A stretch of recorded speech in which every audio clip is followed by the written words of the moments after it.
I don't ever slow up, no I don't take shit. I got no love for the fakeness. If you wanna play tough and wanna hate this, I'll always show up.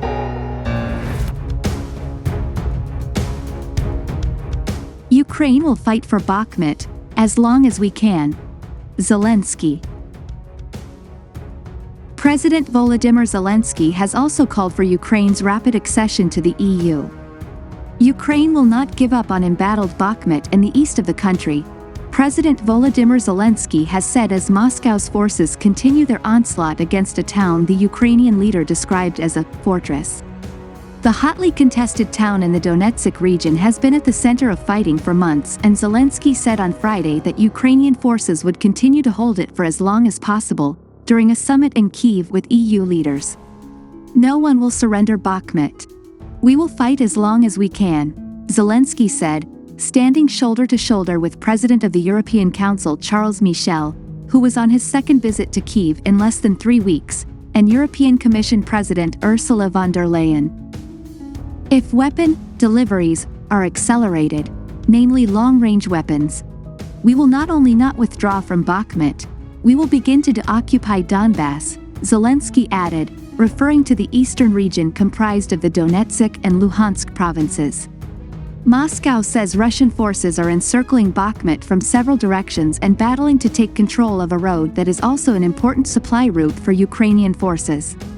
Zelenskyy's defiant comments on the battle for Bakhmut came at the end of a 2-day visit of several senior European Union officials to Kyiv, during which the Ukrainian leader called for his country's rapid accession to the regional bloc. Zelenskyy has been clear he wants Ukraine to join the EU as fast as possible and has said he wants the discussions to start this year. Our goal is absolutely clear: to start negotiations on Ukraine's membership, he said on Friday. We will not lose a single day in our work to bring Ukraine and the EU closer together.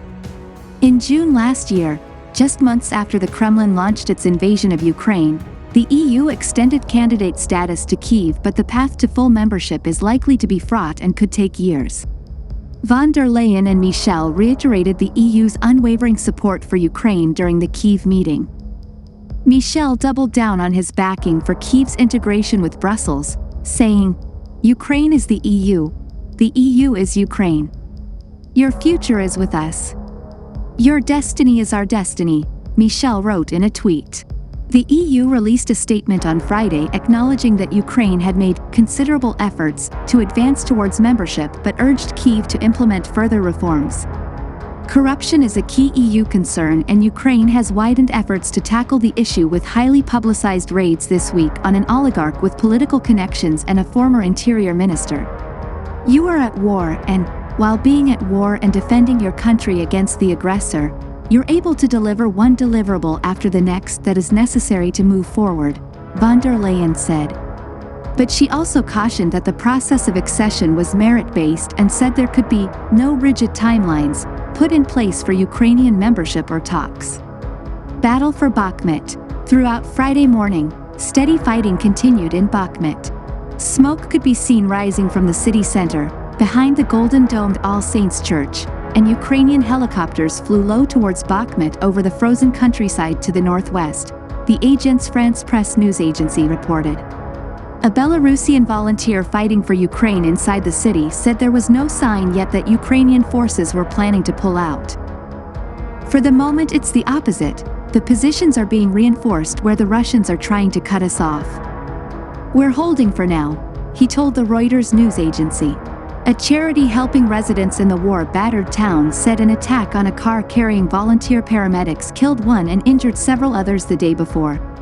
An investigation was underway, but it could take several days to determine the identity of the victim after reports that foreign nationals may have been involved, a police official said. Alexander Kachenko, 65, said he and 3 other locals rushed to help when the car was hit, managing to pull an injured woman free from the vehicle. He said it was clear that the car, which was destroyed in the attack, was not a military target. Locals involved in the rescue were not soldiers, he added, but they also came under attack and were injured in a second attack as they tried to help. I don't know how we didn't get torn apart. I got shrapnel in my leg, added Kachenko, limping towards a community center with the help of a walking stick.